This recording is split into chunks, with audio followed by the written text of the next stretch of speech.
ನಮಸ್ಕಾರ ರೀ. ಎಲ್ಲರೂ ಹೆಂಗದೀರಿ? ಎಲ್ಲರೂ ಕೂಡ ಚೆನ್ನಾಗಿದ್ದೀರಿ ಅಂತ ಭಾವಿಸ್ತಾ ನಾನು ನಿಮ್ಮ ಪ್ರೀತಿಯ ಕಿತ್ತೂರು ಕನ್ನಡತಿ ಹೊಸ ಮತ್ತೊಂದು ವ್ಲಾಗ್ನೊಂದಿಗೆ ನಾನು ನಿಮ್ಮನ್ನು ಭೇಟಿ ಆಗ್ತಾ ಇದ್ದೀನಿ. ದಯವಿಟ್ಟು ಮೊದಲಿಗೆ ಕ್ಷಮೆಯನ್ನು ಕೇಳ್ತೀನಿ.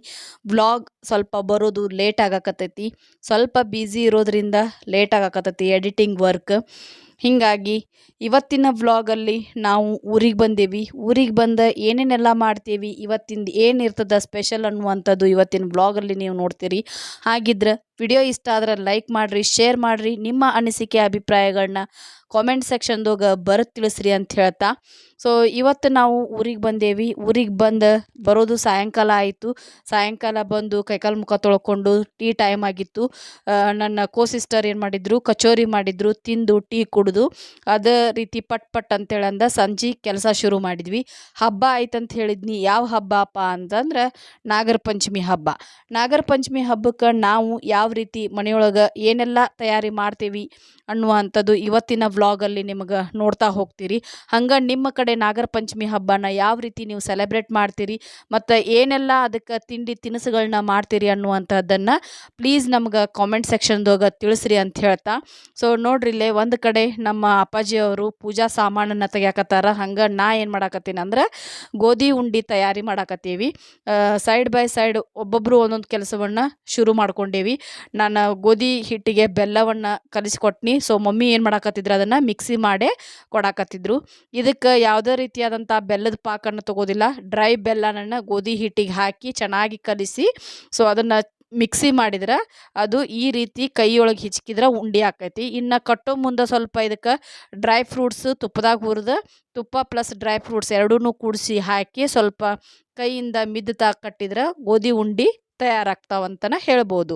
ಸೊ ನಾವು ಹಬ್ಬಕ್ಕೆ ಹೋಗೋಕ್ಕಿಂತ ಮುಂಚೆ ಒಂದು 2-3 ಥರದ ಉಂಡೆ ಕಟ್ಟಿಟ್ಟಿದ್ರು. ಇನ್ನು ಉಳ್ದಂಥ ಉಂಡೆ ನಾವು ಹೋದ್ಮೇಲೆ ಕಟ್ಟಿದ್ವಿ. ನಮ್ಮ ಕಡೆ ಒಂದು ಏನಿಲ್ಲ ಅಂತಂದ್ರು ಒಂದು 5-6 ಥರದ ಉಂಡೆಯನ್ನು ಕಟ್ತೀವಿ ನಾವು ಹಬ್ಬಕ್ಕೆ ಅಂತೇಳಿ. ವರ್ಷಕ್ಕೊಮ್ಮೆ ಬರೋ ಹಬ್ಬ ತುಂಬ ಗ್ರ್ಯಾಂಡಾಗಿ ನಾವು ಸೆಲೆಬ್ರೇಟ್ ಮಾಡ್ತೀವಿ. ಏನಪ್ಪ ಈ ನಾಗರ ಪಂಚಮಿ ಹಬ್ಬದ ವಿಶೇಷತೆ ಅಂತಂದ್ರೆ ನಾಗಪ್ಪನ ಹುತ್ತಕ್ಕೆ ಹಾಲು ಎರೆಯೋದು.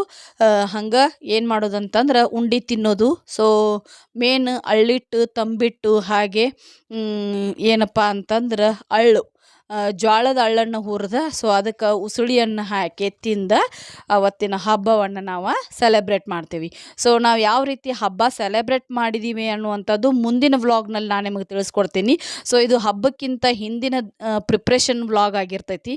ಈ ಒಂದು ವ್ಲಾಗಲ್ಲಿ ಕೇವಲ ನಾವು ಉಂಡೆ ತಾರತಮ್ಯ ಸೊ ಉಂಡೆ ತಯಾರು ಮಾಡೋದು ಹೆಂಗೆ ಅನ್ನುವಂತಹದ್ದು ನಿಮಗೆ ತೋರಿಸ್ಕೊಡ್ತೀನಿ. ಮಮ್ಮಿ ಇಲ್ಲೇ ಏನು ಮಾಡತ್ತಾರ, ತಂಬಿಟ್ಟು ಮಾಡಾಕತ್ತಾರ. ಸ್ವಲ್ಪ ಇದ್ದದ್ರಿಂದ ನಾನು ಕಟ್ಕೋತೀನಿ, ನಿಮ್ಮ ಸೈಡ್ ಬೈ ಸೈಡ್ ಕೆಲಸಗಳನ್ನ ಮುಗಿಸ್ಕೋರಿ ಅಂತೇಳಿ. ರಾತ್ರಿ ಆಗಿತ್ತು. ಸೊ ಅಡುಗೆ ಕೆಲಸನೂ ಕೂಡ ಮಾಡಬೇಕಿತ್ತು. ಹೀಗಾಗಿ ಗೋಧಿ ಉಂಡೆ ಎಲ್ಲ ಮಾಡಿಟ್ಟ ಅಡುಗೆ ತಾರತಮ್ಯ ನಾವು ಮಾಡಾಕತ್ತಿದ್ವಿ, ನಾನು ಮತ್ತು ನನ್ನ ಸಿಸ್ಟರ. ಮಮ್ಮಿ ಏನು ಮಾಡಾಕತ್ತಿದ್ರು ಅಂದ್ರೆ ತಂಬಿಟ್ಟಿನ ಉಂಡಿನ ಕಟ್ಟಿಡ್ತೇನೆ ತಗೋ ಅಂತಂದು ತಂಬಿಟ್ಟಿನ ಉಂಡೆ ಅವರು ಕಟ್ಟಾಕತ್ತಿದ್ರು. ಹಂಗೆ ಸ್ಯಾಟರ್ಡೆ ಕಳೀತು. ಸೊ ಸ್ಯಾಟರ್ಡೆ ಗೋಧಿ ಉಂಡೆ ತಂಬಿಟ್ಟು ಅಡುಗೆ ಮಾಡಿ ಊಟ ಮಾಡೋದು, ಗ್ಯಾಸ್ ಕಟ್ಟಿ ಹಸನ್ ಮಾಡ್ಕೋದು, ಅವತ್ತಿಂದ ಎಲ್ಲ ಕೆಲಸ ರುಟೀನ್ ಮುಗಿಸ್ಕೊಂಡು ಮಲ್ಕೊಂಡ್ಬಿಟ್ವಿ. ಯಾಕಂದ್ರೆ ಮಾರ್ನಿಂಗ್ದಿಂದ ಸ್ವಲ್ಪ ಕೆಲಸ ಹೆವಿ ಭಾಳ ಆಗಿತ್ತು ನಮಗೆ. ಹೀಗಾಗಿ ಅದು ಅವತ್ತು ಸುಸ್ತಾದ್ರಿಂದ ಎಲ್ಲ ಕೆಲಸ ಮುಗಿಸ್ಕೊಂಡು ಬೇಗ ಮಲ್ಕೊಂಡ್ವಿ. ಸೊ ಇನ್ನು ರವಿವಾರದ ಬೆಳಗ್ಗೆ ಕೇವಲ ಸಿಹಿ ಇದ್ರೆ ಮಾತ್ರ ಹಬ್ಬದ ಒಂದು ಪ್ರಿಪ್ರೇಷನ್ ಅಂತ ಕಂಪ್ಲೀಟ್ ಆಗೋದಿಲ್ಲ. ಅದ್ರ ಜೋಡಿ ಸಿಹಿ ಜೋಡಿ ಖಾರನೂ ಕೂಡ ಇರಬೇಕಲ್ಲ. ಸೊ ಹಾಗಾಗಿ ಖಾರದ ಐಟಮ್ಸ್ ಅಂತೇಳಿ ಅಂದ್ರೆ ಚಕ್ಲಿ ಮತ್ತು ಚೋಡ ಇವೆರಡೂ ಮಾಡ್ತೀವಿ. ನಮ್ಮ ಕಡೆ ಉತ್ತರ ಕರ್ನಾಟಕದ ಹಳ್ಳಿಗಳ ಕಡೆ ನಾವು ಏನು ಮಾಡ್ತೀವಿ ಅಂತಂದ್ರೆ ಹಬ್ಬಕ್ಕೆ ಏನು ಉಂಡೆಗಳನ್ನ ಚೂಡ ಮತ್ತು ಚಕ್ಲಿ ಪಳಾರ ಅಂತ ಹೇಳ್ತೀವಿ ನಾವು. ಈ ಪಳಾರನ್ನು ನಮ್ಮ ಮನೆಯೊಳಗೆ ಮಾಡಿದಂತಹ ಪಳಾರನ್ನು ನಮ್ಮ ನೆರೆಹೊರೆಯವರ ಮನೆಗೆ ಕೊಟ್ಟು ಕಳಿಸ್ತೀವಿ. ಸೊ ಅವ್ರ ಮನೆಯೊಳಗೆ ಏನು ಮಾಡಿರ್ತಾರಲ್ಲ ಅವನ್ನ ನಮ್ಮ ಮನೆಗಳಿಗೆ ಕೊಟ್ಟು ಕಳಿಸ್ತಾರೆ. ಸೊ ಹೀಗಾಗಿ ನೆರೆಹೊರೆ ಕೊಡೋದಿರ್ತೈತಿ, ಹಂಗೆ ಬಂಧು ಬಳಗಕ್ಕೂ ಕೂಡ ಕೊಡೋದಿರ್ತೈತಿ ಅಂತೇಳಿ ಕೇವಲ ಉಂಡೆ ಅಷ್ಟೇ ಕಟ್ಟಿದ್ರೆ ನಡೆಯೋದಿಲ್ಲ, ಅದಕ್ಕೆ ಖಾರನೂ ಕೂಡ ಆ್ಯಡ್ ಆಗಬೇಕು. ಅದಕ್ಕಾಗಿ ಇಲ್ಲೇ ಚಕ್ಲೆ ಮಾಡ್ಬೇಕಂತೇಳಿ ಚಕ್ಲೆದ ತಾರತಮ್ಯ ನಡೆಸಿದ್ದೇವೆ. ಅತ್ತಿಯವರು ಹಾಗೆ ಸಾರಿ ಅತ್ತಿ ಅಂತೀನಿ ನನ್ನ ಮಮ್ಮಿನ ಅಂತೀನಿ ಬಟ್ ಬಾಯ್ ತಪ್ಪಿಲ್ಲ ಅತ್ತಿ ಅಂತ ಬಂತು. ಮಮ್ಮಿಯವರು ಏನು ಮಾಡಾಕತ್ತಾರ ಚಕ್ಲೇದ್ ಹಿಟ್ಟಿಂದ ಒಂದು ಪ್ರಿಪ್ರೇಷನ್ ಅದಕ್ಕೆ ಎಣ್ಣೆ ಕಾಸಿ ಹಾಕೋದಾಗಿರಲಿ. ಸೊ ಆ ಹಿಟ್ಟನ್ನು ಚೆನ್ನಾಗಿ ನಾವೇನು ಮಾಡಬೇಕು ಕೈಯೊಳಗೆ ಈ ರೀತಿ ನಾದಬೇಕು, ಅಂದ್ರೆ ಅವು ಕ್ರಿಸ್ಪಿ ಚಲೋ ಬರ್ತಾವು. ಸೊ ಸಾಫ್ಟ್ ಹಾಕಿ ಚಲೋ ಬಾಯೊಳಗೆ ಇಟ್ಟರೆ ಕರಗೋ ರೀತಿಯೊಳಗೆ ಚಕ್ಲಿ ಹಾಕವು. ಸೊ ಅದಕ್ಕೆ ನಾವು ಮಾಡೋಕ್ಕಿಂತ ಮುಂಚೆ ಏನು ಅದನ್ನು ಹಿಟ್ಟನ್ನು ಹದಗೊಳಿಸೋದು ಅಂತ ಹೇಳ್ತೇವಲ್ಲ, ಆ ಹಿಟ್ಟನ್ನು ಏನು ಮಾಡತ್ತಾರೆ ಇಲ್ಲೇ ಹದಗೊಳ್ಸಾಕತ್ತಾರೆ. ಎಣ್ಣೆ ಚೆನ್ನಾಗಿ ಎಲ್ಲ ಹಿಟ್ಟಿಗೂ ಕೂಡ ಹಿಡ್ಕೋಬೇಕಲ್ಲ, ಅದಕ್ಕಾಗಿ ಹಿಟ್ಟನ್ನು ಮಾವರ್ಸಾಕತ್ತಾರ.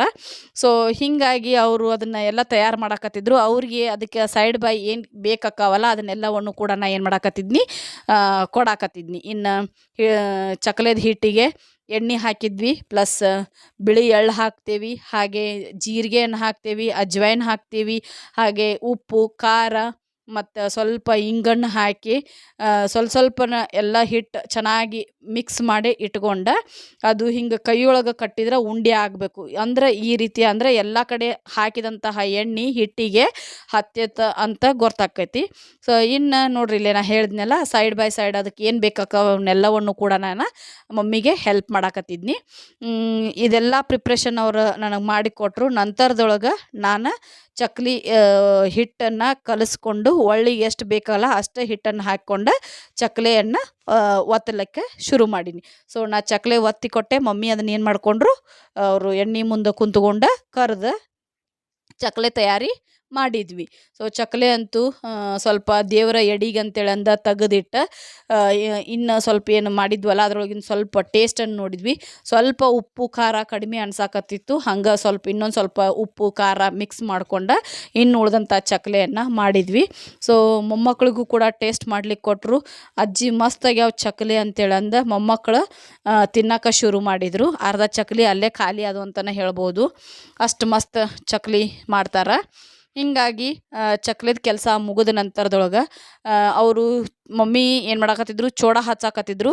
ಸೊ ಅದ್ರದ್ದು ಒಂದು ಕ್ಯಾಪ್ಚರ್ ಮಾಡ್ಕೋಬೇಕು ಅನ್ಕೊಡ್ಕ ನಾನು ಮತ್ತೇನೋ ಬೇರೆ ಕೆಲಸದೊಳಗೆ ಬ್ಯುಸಿ ಆದ್ನಿ, ಅದನ್ನು ಮರ್ತು ಬಿಟ್ಟೆ. ಹೀಗಾಗಿ ಇಲ್ಲೇ ಚೋಡ ಹಚ್ಚುವಂತಹದ್ದು ವಿಡಿಯೋ ಕ್ಲಿಪ್ಪಿಂಗ್ ಏನಾಗೈತಿ ಆ್ಯಡ್ ಆಗಿಲ್ಲ. ಸೊ ಪ್ರಿಪ್ರೇಷನ್ ಅಂತೂ ನಾವು ಉಂಡೆ ಚೋಡ ಚಕ್ಲಿ ಇವೆಲ್ಲವನ್ನು ಕೂಡ ಹಬ್ಬಕ್ಕೆ ನಾವು ರೆಡಿ ಮಾಡ್ತೇವೆ ಅಂತಲೇ ಹೇಳ್ಬೋದು. ಇನ್ನು ನಿಮ್ಮ ಕಡೆ ಯಾವ ರೀತಿ ನೀವು ಅಂದ್ರೆ ಬೇರೆ ಬೇರೆ ಪ್ರಾಂತ್ಯದೊಳಗೆ ಎಲ್ಲ ಬೇರೆ ಬೇರೆ ರೀತಿಯೊಳಗೆ ಮಾಡ್ತಾರೆ. ನಮ್ಮ ಒಂದು ಕರ್ನಾಟಕದ ಭಾಗದೊಳಗೆ ನಾವು ಈ ರೀತಿ ಪಂಚಮಿಯನ್ನು, ಅದರೊಳಗೂ ಉತ್ತರ ಕರ್ನಾಟಕದೊಳಗೆ ಈ ರೀತಿ ಪಂಚಮಿಯನ್ನು ಮಾಡ್ತೀವಿ ಅಂತಲೇ ಹೇಳ್ಬೋದು. ಸೊ ಮಂಡೇ ಮಾರ್ನಿಂಗ್ ಹುತ್ತಪ್ಪಗೆ ಹಾಲು ಎರೆಯೋದಿತ್ತಂತಂದು ಕೂಡಲೇ ಸ್ಯಾಟರ್ಡೆ ನಮ್ಮ ಅಪ್ಪಾಜಿ ಏನು ಮಾಡಿದ್ರು ಹೊಲಕ್ಕೆ ಹೋಗಿ ಹುತ್ತಿನ ಮಣ್ಣು ತಂದಿದ್ರು. ಸಂಡೇ ರಾತ್ರಿ ನಾಗಪ್ಪನ ಹೆಡೆಯನ್ನು ಮನೆಯೊಳಗನ ನಾವು ಏನು ಮಾಡ್ತೀವಿ ಪ್ರತಿ ವರ್ಷವೂ ಕೂಡ ಹೊಲದಿಂದ ಹುತ್ತಿನ ಮಣ್ಣನ್ನು ತಂದು ಮನೆಯೊಳಗನ ಹೆಡೆಯನ್ನು ತಯಾರು ಮಾಡಿ, ಸೊ ಆ ತಯಾರು ಮಾಡಿಟ್ಟಂಥ ಹೆಡೆಗೆ ಮಾರನೇ ದಿನ ಬೆಳಗ್ಗೆ ಸೋಮವಾರ ಹಾಲನ್ನು ಮನೆಯವರೆಲ್ಲರೂ ಕೂಡ ಕೂಡ್ಕೊಂಡ್ಬಿಟ್ಟು ಹಾಲು ಎರಿತೇವೆ. ನಾವು ಯಾವುದೇ ರೀತಿಯಾದಂಥ ಹೊರಗಡೆ ಹೋಗಿ ನಾಗರ ಕಲ್ಲು ಅಂತಿರ್ತಾವ, ಸೊ ಅಲ್ಲಿ ಹಾಲು ಹಾಕೋದಾಗಲಿ ಈ ರೀತಿಯೆಲ್ಲ ನಾವು ಮಾಡೋದಿಲ್ಲ. ನಮ್ಮ ಮನೆಯೊಳಗೆ ಸ್ಪೆಷಲ್ಲಾಗಿ ನಾವು ಮನೆಯೊಳಗನ ಹಾಲನ್ನು ಎರಿತೇವೆ. ಇನ್ನು ಗುಡಿಗಳಿಗಂತೂ ಹೋಗ್ತೇವೆ. ಆಬ್ವಿಯಸ್ಲಿ ನಮ್ಮ ಮನೆ ದೇವರು ರಾಯಚೋಟಿ ವೀರಭದ್ರೇಶ್ವರ. ಹೀಗಾಗಿ ರಾಯಚೋಟಿ ವೀರಭದ್ರೇಶ್ವರ್ಗೆ ಅಂದ್ರೆ ಅಲ್ಲಿ ನಿಯರ್ ನಮ್ಗೆ ಈರಣ್ಣನ ಗುಡಿ ಐತಿ. ಆ ಗುಡಿಗೆ ಹೋಗಿ ಬ್ಲೆಸ್ಸಿಂಗ್ಸನ್ನು ತೊಗೊಂಡು ಹೋಗಿ ಬಂದುಬಿಡ್ತೀವಿ. ಆಮೇಲೆ ನಂತರದೊಳಗೆ ಸಾಯಂಕಾಲ ಏನಪ್ಪ ಅಂತಂದ್ರೆ ಇನ್ನು ಉಳಿದಂಥ ಕೆಲಸ ಇಷ್ಟೆಲ್ಲ ಮಾಡೋ ಮಟ್ಟ ಅವತ್ತಿನ ಡೇ ಹೆಂಗೆ ಹೋಯ್ತು ಅಂತ ಗೊತ್ತಾಗಲಿಲ್ಲ. ಮಧ್ಯಾಹ್ನ ಒಂದು 12:30 1 ಗಂಟೆ ಮಟ್ಟಿಗೆ ಚಕ್ಲಿ ಮಾಡೋ ಕೆಲಸ ಮುಗೀತು. ಮತ್ತು ಮಧ್ಯಾಹ್ನ ಊಟ ಮಾಡಿದ್ವಿ, ಸ್ವಲ್ಪ ರೆಸ್ಟ್ ಮಾಡಿದ್ವಿ, ಮತ್ತು ಸಾಯಂಕಾಲದ ಕೆಲಸ ಎಲ್ಲ ಮುಗಿಸ್ಕೊಂಡು ಸಂಜೆ ಮುಂದೆ ಹಿತ್ಲಾಗಿನೂ ಒಂದು ಸ್ವಲ್ಪ ಹೂವಿದ್ದು ಆ ಹೂವನ್ನು ನನ್ನ ಕೋ ಸಿಸ್ಟರ್ ಏನು ಮಾಡಿದರು, ಕಟ್ಟಕ್ಕ ಇವನು ಹೂವು ನಾಳೆ ಪೂಜಾಕ್ಕೆ ಬರ್ತೈತಿ ಅಂತ ಹೇಳಿ ನನ್ನ ಕೈಗೆ ಕೊಟ್ರೆ ಆ ಹೂವನ್ನು ಕಟ್ಟಿ ಸ್ವಲ್ಪ ಮಾಲೆಯನ್ನು ಕೂಡ ನಾನು ಏನು ಮಾಡಿದೆ ರೆಡಿ ಮಾಡಿ ಇಟ್ನಿ. ನಮ್ಮ ಮನೆಯೊಳಗೆ ನಾವು ಹುತ್ತಪ್ಪನ ತಯಾರು ಮಾಡ್ತೀವಿ ಅಂತ ಹೇಳಿದ್ನಿ. ಸೊ ಅದನ್ನು ಹೆಂಗೆ ಮಾಡ್ತಾರ ಅಂತ ಅನ್ನುವಂಥದ್ದು ಕ್ಲಿಪ್ ಕೂಡ ನಾನು ಸ್ವಲ್ಪ ಹೊರಗೆ ಹೋಗಿದ್ದರಿಂದ ಬರೋ ಅಷ್ಟರೊಳಗೆ ನಮ್ಮ ಅಪ್ಪಾಜಿ ಮಾಡಿ ಅದನ್ನು ತಯಾರಿಟ್ಟಿದ್ರು. ಅದನ್ನೂ ಕೂಡ ಕ್ಲಿಪ್ಪಿಂಗ್ ನನಗೆ ತೊಗೊಳ್ಳೋಕೆ ಸಾಧ್ಯ ಆಗಲಿಲ್ಲ. ಹಿಂಗಾಗಿ ಸೊ ನೋಡೋಣ ಸಿಕ್ಕರೆ ನೆಕ್ಸ್ಟ್ ಟೈಮ್ ನಾನು ನಿಮಗೆ ಅದನ್ನು ನಾವು ಮನೆಯೊಳಗೆ ಹೆಂಗೆ ರೆಡಿ ಮಾಡ್ತೀವಿ ಅನ್ನುವಂಥದ್ದನ್ನು ನಿಮ್ಮೊಟ್ಟಿಗೆ ನಾನು ಶೇರ್ ಮಾಡ್ಕೋತೀನಿ. ಸೊ ಐ ಹೋಪ್ ನೀವು ಹೆಂಗೆ ಯಾವ ರೀತಿ ಮಣ್ಣಿನಿಂದ ತಯಾರಿಸಿದ ನಾಗರ ಹೆಡೆಗೆ ಹಾಲು ಹಾಕ್ತೀರಾ ಅಥವಾ ಹೊರಗಡೆ ನಾಗರ ಕಟ್ಟಿಗೆ ಹೋಗಿ ಹಾಲು ಹಾಕ್ತೀರಿ ಅನ್ನುವಂತಹದ್ದನ್ನು ಕೂಡ ನಮ್ಮೊಟ್ಟಿಗೆ ಶೇರ್ ಮಾಡ್ಕೊಳ್ರಿ ಅಂತ ಹೇಳ್ತಾ ಚಕ್ಲಿ ನೋಡ್ರಿ ಕಲರ್ ಮಸ್ತ್ ಬಂದೈತಿ. ಖಾರದ ಕಲರ್ ಚೆನ್ನಾಗಿತ್ತು. ಸೊ ಹೀಗಾಗಿ ಚಕ್ಲಿ ಕೂಡ ಚೆನ್ನಾಗಿ ಬಂದಾವ. ಮತ್ತು ಅವತ್ತಿನ ಒಂದು ಡೇ ರುಟೀನ್ ಕೆಲಸ ಮುಗೀತು. ನೆಕ್ಸ್ಟ್ ಡೇ ಮಾರ್ನಿಂಗ್ ಯಾವ ರೀತಿ ಕೆಲಸ ಇರ್ತೈತಿ, ಸೊ ಯಾವ ರೀತಿ ನನ್ನ ವ್ಲಾಗ್ ಅವತ್ತು ಹೋಗ್ತೈತಿ ಅನ್ನುವಂಥದ್ದನ್ನು ಕೂಡ ನಾನು ನಿಮ್ಮೊಟ್ಟಿಗೆ ಶೇರ್ ಮಾಡ್ಕೋತೀನಿ. ಐ ಹೋಪ್ ಈ ವ್ಲಾಗ್ ನಿಮ್ಮೆಲ್ಲರಿಗೂ ಕೂಡ ಇಷ್ಟ ಆಗಿದೆ ಅಂತ ಭಾವಿಸ್ತಾ, ಇಷ್ಟ ಆದರೆ ಪ್ಲೀಸ್ ಒಂದು ಲೈಕನ್ನು ಮಾಡಿ, ಶೇರ್ ಮಾಡಿ, ಸಬ್ಸ್ಕ್ರೈಬ್ ಮಾಡಿ. Thanks for watching. Keep watching.